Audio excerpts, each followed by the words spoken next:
Marvel was trying to reboot or rebrand the Sentry, who themselves barely knew what to do with him, especially after his death in King in Black. But apparently there's a new Sentry now, and she goes by Solaris. Yeah, that's an entire thing to itself. Now my name is AJ and let's get into it. So a little background for the story we're in. Currently, as I said before, the Sentry is dead, and for some reason his power is leaking to random people on Earth. Multiple people are getting portions or even full power sets of the Sentry's abilities, which for obvious reasons you can tell why that's not a good thing, especially when they fall in the hands of one kid named Ryan Topper. And so what does Ryan Topper do? Well, instead of using his powers for anything good, he goes around trying to kill and absorb the powers of other people who gained the Sentry's power, because his goal is to be the one and only successor of the Sentry. So yeah, you can already tell he's not really mentally fully there. And now, already after killing and absorbing a couple people in a couple different ways, he then goes to try and play the hero card, meeting up with the Avengers. After a battle, he tries to basically introduce himself, but seeing how the Avengers had a rocky relationship at best with Bob Reynolds, the original Sentry, they don't really take too kindly to him showing up and proclaiming himself as the new Sentry.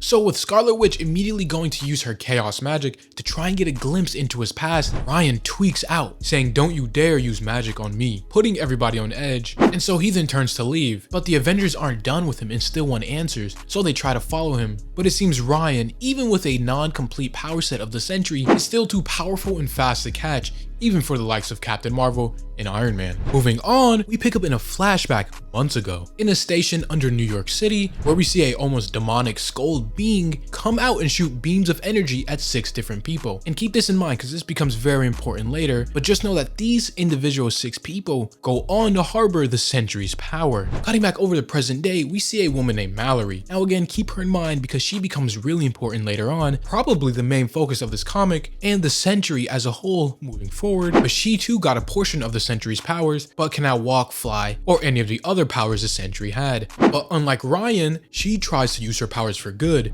as we see her saving people on the coast of Honduras from a flood, albeit not super successfully. But you might be wondering to yourself, okay, all these random people are getting powers of the Sentry, who some might consider one of the most powerful people on Earth. What are the Avengers or other teams doing about it? Well, we see Jessica Jones and Misty Knight on the case as basically detectives, trying to piece together who, what, and why is this happening. And so their case leads them to Doctor Strange and his sanctum. And they came to them because magic definitely is one of the most versatile things in most universes, and especially the Marvel universe. And so they needed his help. And with Strange basically saying, yeah, LOL, it's our fault that this is happening and Sentry's powers are on the loose, so we'll help you. Because him and his wife, Clea, fought against a villain that could resurrect the dead, and the villain resurrected the Sentry's corpse along with his power. And so after successfully defeating the Sentry, one of the spirits that inhabited the Sentry's body got loose and infected someone, and that person was a skull guy you seen at the station, which infected the 6 random people, giving us this entire story and problem in the first place. So they used their magic to give them a GPS ping location on all current people who harbor the Sentry's power, and with that they set off. And while Misty Knight and Jessica Jones got help, Ryan was busy, as he went to one of the last people who harbored the Sentry's powers to claim them as his own once more. But it's also revealed that he can hear and see the souls of the previous people he killed with the Sentry's powers, which this too will come into play a little later. But for now, he basically just kills her and absorbs her power as well, before setting off to find the last one, the last surviving member of the Sentry's powers except his own, Mallory, who is currently chilling with Jessica Jones as she got to her first. But with Ryan here, it seems they are in for a battle of a lifetime. And as Ryan, the new self-proclaimed Sentry, only really wants to talk to Mallory because she harbors the last piece of the Sentry's power that he now wants for himself, he decides to get rid of Jessica Jones by knocking her far away. And he does this a couple times throughout their upcoming battle. And to be honest, Jessica, I was not familiar with your game because to my knowledge, I remember her being like low-level superhuman tier, not being able to take hits from the Sentry. But regardless, seeing as Mallory definitely isn't on the same page as Ryan, he tries to attack her, but misses and hits a random building. And random destruction equals random casualties. So Mallory, being the good hero and person that she is, she tries to go down to save them, and she succeeds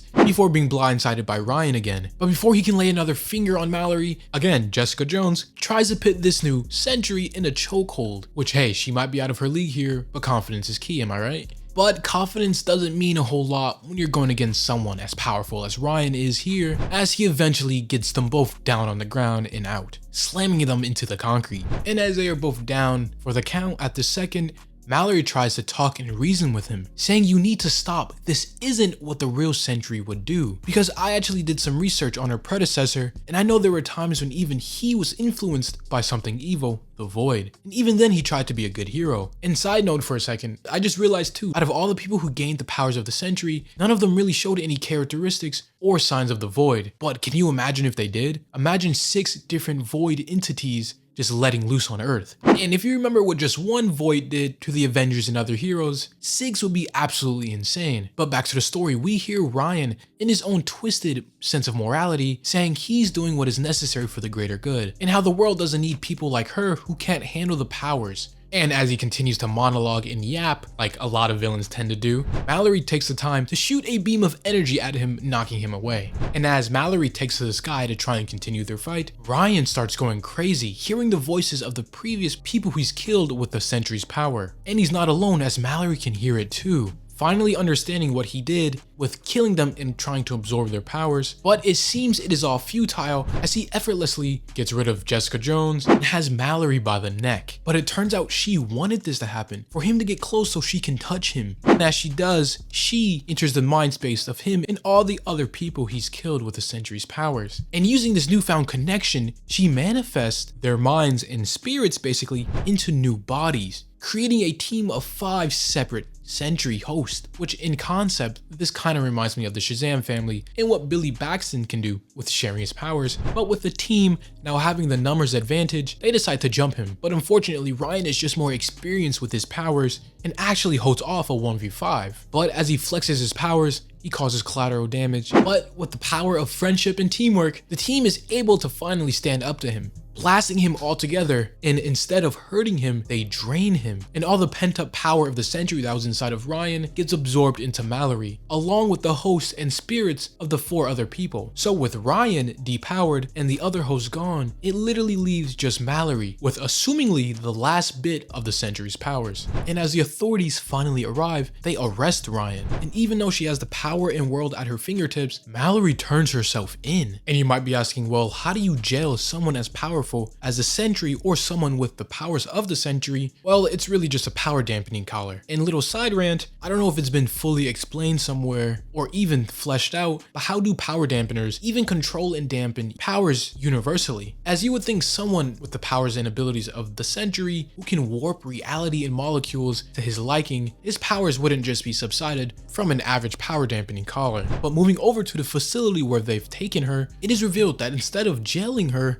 Misty Knight has been assigned to train her to be the next Sentry. Well, not Sentry, a new hero identity named Solaris. And with that, this comic comes to a close. So what do you guys think? Me personally, well, I thought it got super interesting in the middle. I feel like the ending is kind of mid, but I do think it's interesting that there's a new Sentry and I guess where she can go, especially with the issue of the Void still not appearing. But I don't know, me personally, I feel this is all just unnecessary and would rather them bring back Bob Reynolds and tell more interesting stories that could be told with him. But that's me. What do you guys think? Leave your thoughts and comments down below. As always, thank you for watching.